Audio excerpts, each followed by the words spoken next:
E aí, galera, vamos para a segunda parte da aula sobre evidências evolutivas. Espero que você tenha assistido a primeira. Se não assistiu, dá uma pausadinha aqui, procura ela e assiste, depois volta aqui. Estamos continuando a falar das evidências evolutivas.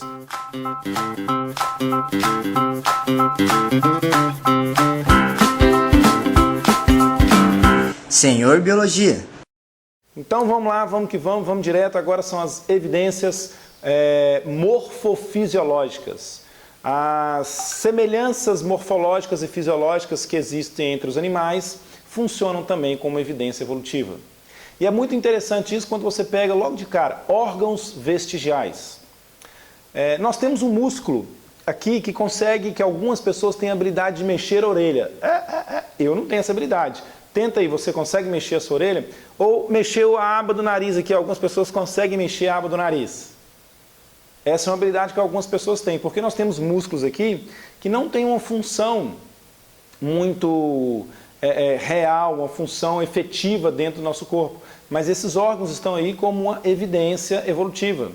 Animais como o cachorro, cavalo, elefante, eles conseguem mexer a orelha. O cachorro está quietinho lá, na hora que ele ouve o dono dele chegar e já levanta a orelha, olha para um lado, olha para o outro e mexe a orelha. Sim, o elefante, ele balança a orelha também para resfriar. É um sistema de arrefecimento do seu sangue. Ele tem uma circulação muito grande passando pela orelha, ele balança a orelha, faz um ventinho e ao fazer esse ventinho ele refresca o seu sangue. Então alguns animais conseguem mexer a orelha. A gente não, mas algumas pessoas ainda conseguem ter uma leve movimentação. Por quê? É um órgão vestigial, é um vestígio de evolução. O próprio dente siso. O dente siso também é um vestígio de evolução. Ele não tem função nenhuma no nosso organismo mais. Não serve absolutamente para nada, mas ele está ali. É um órgão vestigial, é um vestígio de evolução também. Agora, o apêndice iliocecal também é um órgão vestigial. Ele não tem uma função aparente hoje. Ele é um vestígio de evolução que os nossos ancestrais usavam essa estrutura do corpo para guardar ali organismos simbióticos com a gente, que produziam enzimas que digerem a celulose. Pouquíssimo, raríssimos animais são capazes de produzir a enzima celulase, a principal enzima celulase. Então esses que comem capim, eles guardam dentro do seu apêndice iliocecal uma grande quantidade de bactérias e protozoários que produzem essas enzimas. É uma relação simbiótica, mutualística. Nós não temos isso, mas o apêndice iliocecal nosso está lá, órgão vestigial, ok? Órgãos vestigiais são evidências evolutivas. Outras estruturas, agora muito importante, um dos pontos mais importantes sobre essa aula sobre evidências evolutivas, são os órgãos homólogos. Órgãos homólogos, eles são aparentemente diferentes.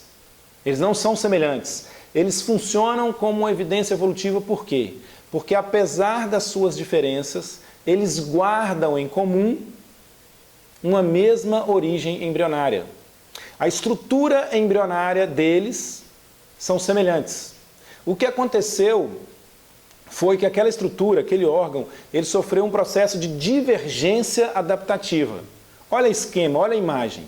A divergência adaptativa ou irradiação adaptativa, ela acontece porque a seleção natural, a pressão da seleção natural com uma espécie, com a outra espécie, vai ser diferente a depender do ambiente onde ele vive. Então a seleção natural selecionou, por exemplo, o braço do homem a ser capaz de agarrar e segurar as coisas com a sua mão. Selecionou a nadadeira da baleia a empurrar a água, transformar o membro superior dela numa pá para ela empurrar a água e assim a água empurrar ela e ela poder nadar. Transformou o membro superior do morcego numa asa para ele poder voar. Transformou o membro superior do cavalo numa perna forte para ele poder andar. Correr só se ele estiver com pressa, né?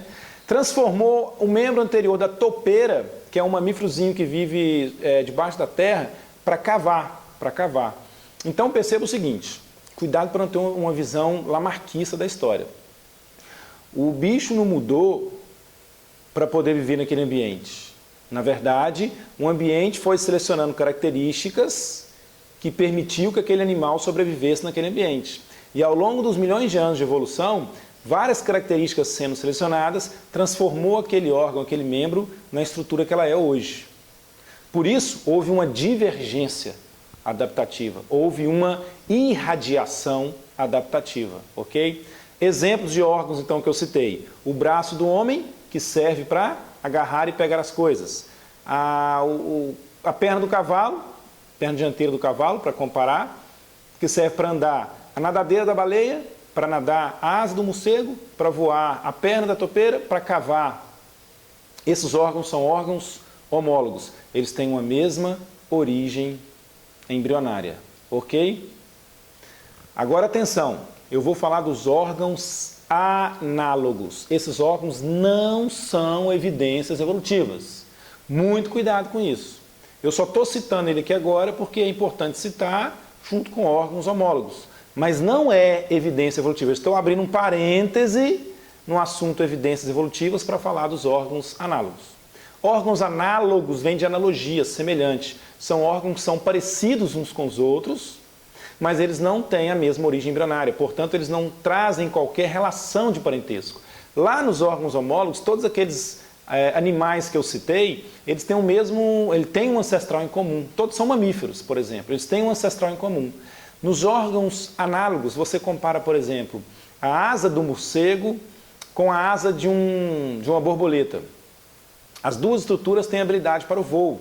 As duas estruturas servem para voar, mas elas não dá a esses animais qualquer relação de parentesco. A relação filogenética do morcego é uma e a da borboleta é outra. Então, o que houve ali, na verdade? Houve um processo de duas espécies diferentes que sofreram uma convergência adaptativa.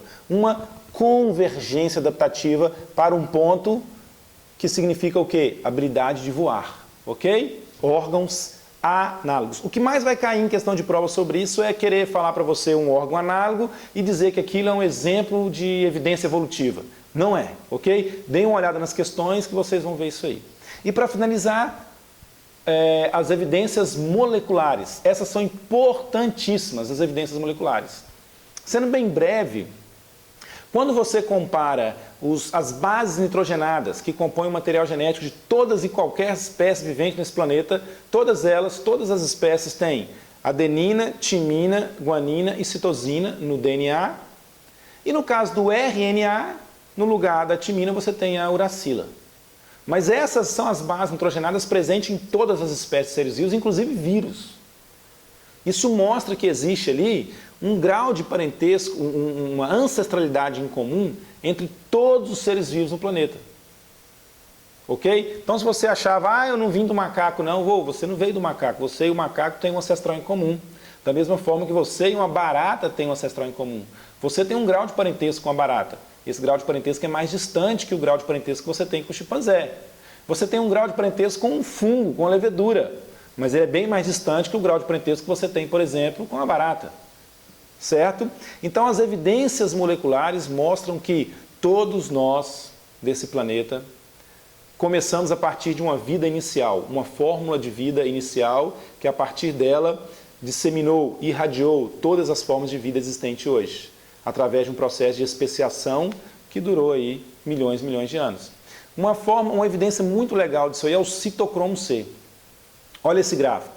Esse gráfico compara o seguinte: os aminoácidos que compõem o citocromo C de uma alga, ele tem a proteína, citocromo C da alga, ela tem 50 aminoácidos que diferem do nosso citocromo C. Quando você vai aproximando, você compara, por exemplo, com a traça. O citocromo C da traça tem 30 aminoácidos diferentes do nosso, bem menos. Aí você compara com a tartaruga, tem menos ainda. Até que você chega, por exemplo, no chimpanzé, no macaco. Nós, seres humanos, e os chimpanzés têm exatamente o mesmo citocromo C. Isso mostra que, à medida que você vai aproximando, as diferenças moleculares vão diminuindo. Importantíssima evolução biológica, ok? É isso aí. Essas são as evidências biológicas. Recapitulando o que foi falado na aula anterior, fósseis e a capacidade de adaptação dos animais. E aí eu citei mimetismo, tanto batesiano quanto milleriano, a camuflagem e o aposematismo. E nessa aula de hoje falamos das evidências moleculares e morfológicas, ok? Um abraço, bons estudos e até semana que vem. Tchau!